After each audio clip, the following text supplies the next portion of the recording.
آج جس ٹاپک کے اوپر ڈسکشن کرنے لگا ہوں وہ ہے کمالا ہارس اور نیتن یاہو کے درمیان جو بات چیت ہوئی ہے وہاں سے کچھ آثار ضرور دکھائی دے رہے ہیں کہ شاید سیز فائر ہو جائے. نیتن یاہو کا پھر بھی بھروسہ نہیں، لیکن کمالا ہارس نے جو کچھ باتیں کی ہیں وہ کرنا بہت ضروری ہے. ان کو ڈسکس کرنا بہت ضروری ہے، ان کے تمام تر اینگلز دیکھنا بہت ضروری ہیں. ہوتا یہ ہے کہ Netanyahu Washington D C جاتے ہیں، اس کے بعد کانگریس کی ایک میٹنگ کو جوائن کرتے ہیں، ایک کانفرنس کو جوائن کرتے ہیں جس میں ان کو سپیچ کرنے کا موقع ملتا ہے. وہاں پر وہ بہت زیادہ جھوٹ بولتے ہیں، کافی چیزیں کرتے ہیں، فیک سٹینڈنگ اوویشنز ان کو دیے جاتے ہیں. وہ تو سب کچھ کرنا ہی ہوا کیونکہ نیتن یاہو کے ساتھ امریکہ کے کیا تعلقات ہیں وہ تو سب کو پتہ ہے. اور اس وقت اسرائیل کتنے برے طریقے سے ٹریپ ہے یا پھر نیتن یاہو کتنے برے طریقے سے ٹریپ ہے، اگر آپ لوگ اپڈیٹڈ ہیں تو آپ لوگوں کو پتہ ہوگا. ابھی بات کرتے ہیں کہ کمالا ہیرس ہیں کون. اس کے بارے میں آپ کو پہلے بتا دیتا ہوں. جو بائیڈن جو کہ فی الحال اپنی پریزیڈنشل سیٹ کے اوپر فی الحال نہیں ہے، شاید اپنی طبیعت خراب ہونے کی وجہ سے یا جو بھی ان کی میٹنگز کے اندر، جو بھی ان کی کیبنٹ کے اندر ڈیسائیڈ ہوا ہے، انہوں نے اپنے اسپوکس پرسن جو اس وقت بنائی ہوئی ہے، جو اس وقت کا جو بائیڈن کہہ لیں، وہ ہے کمالا ہیرس جو ہے وہ بیسیکلی وائس پریزیڈنٹ ہے امریکہ کی.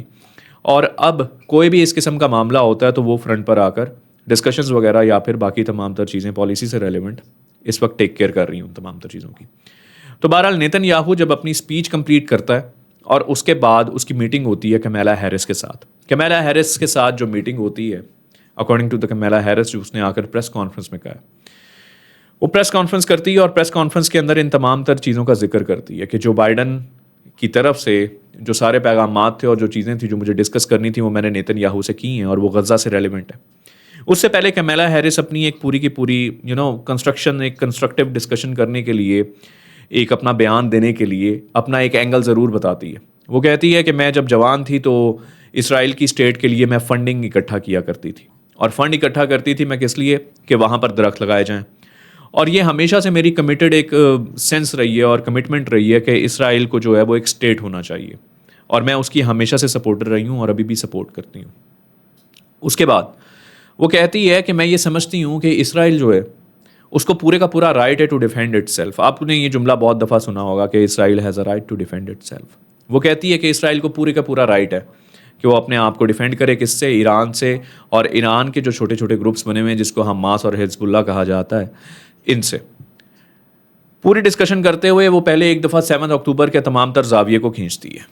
وہ بتاتی ہے کہ 7 اکتوبر کو جو بھی اٹیک ہوا ہے وہ حماس کی طرف سے ہوا ہے. جو کچھ بھی ٹریگر کیا ہے وہ حماس نے ٹریگر کیا ہے. یہ جنگ شروع ہوئی ہے تو حماس کی وجہ سے شروع ہوئی ہے. پھر وہ بتاتی ہے کہ تقریباً 1200 لوگ اسرائیلی مارے گئے اور تقریباً 250 لوگوں کو یرغمال یعنی کہ کڈنیپ کر لیا گیا.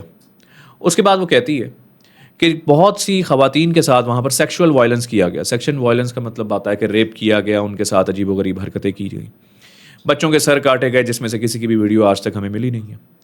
اس کے بعد وہ آتی ہے مدعے پر، پہلے تھوڑی سی پالشنگ کر کے نیتن یاہو اور اسرائیل کے لیے، پھر وہ آتی ہے مین چیز پر اور کہتی ہے کہ میں نے نیتن یاہو سے یہ کہا کہ میں ان تمام تر موضوعات کے اوپر، خاص کر کے جو غزہ میں ہو رہے ہیں، میں اس پر چپ نہیں رہ سکتی.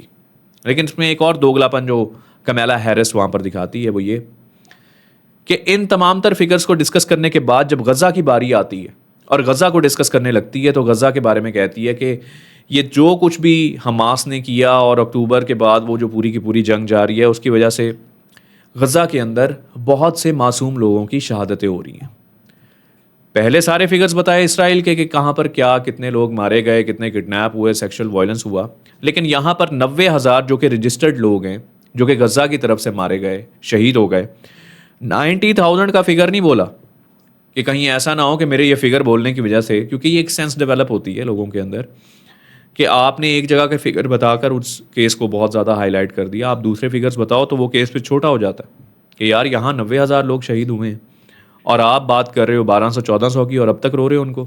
بہرحال نہ تو 7 اکتوبر کو اسرائیل کے ساتھ یہ ہونا چاہیے تھا، نہ ہی اس کے بعد جو ہوا ہے وہ ہونا چاہیے تھا، یعنی کہ جو غزہ میں ہمارے معصوم بھائیوں کے ساتھ، بہنوں کے ساتھ جو کچھ ہو رہا ہے. اب یہاں سے کمالا ہیرس کی کچھ ڈسکشن جو کہ بہت امپورٹنٹ ہے، جہاں سے کچھ پوائنٹس لینا بہت ضروری ہے، اور ممکن ہے کہ شاید سیز فائر کی طرف کمالا ہیرس یا پھر امریکہ کا جو بیانی ہے شاید نیتن یاہو کو اب سمجھ آ جائے اور شاید اس کے اوپر عمل کر لیا جائے. کمالا ہیرس کہتی ہے کہ یہ جو کچھ بھی ہوا ہے ہم اس کو کنڈیم کرتے ہیں، اور غزہ کے اندر بھی اس طرح سے سویلینز کی جان نہیں جانی چاہیے تھی. غزہ کے اندر جو اس وقت کرائسس ہیں وہ نہایت خوفناک ہیں. تقریباً 20 لاکھ سے زیادہ لوگ ایسے ہیں جو بھوک سے تڑپ رہے ہیں. اور تقریباً 5 لاکھ لوگ ایسے ہیں جن کا بھوک سے بے حد برا حال ہے، اور ہم اس چیز کو بالکل بھی سپورٹ نہیں کرتے۔ ان تمام تر کرائسس کو دیکھتے ہوئے میں نے اپنی زبان بند نہیں کی اور میں نے نیتن یاہو سے کھل کر بات کی، اور میں نے کہا کہ کسی بھی طریقے سے اس سیز فائر کی طرف آؤ۔ اور سیز فائر کا پلان بھی کمیلا ہیرس نے بتایا کہ سیز فائر کے 2 سٹیپس۔ سب سے پہلا سٹیپ یہ کہ اپنی فورسز کو وہاں سے نکالو، جو سب سے زیادہ کراؤڈیڈ ایریا ہے غزہ کا، سب سے زیادہ کراؤڈیڈ ایریا جہاں پر فلسطینی رہ رہے ہیں، وہاں سے اپنے آپ کو سب سے پہلے نکالو۔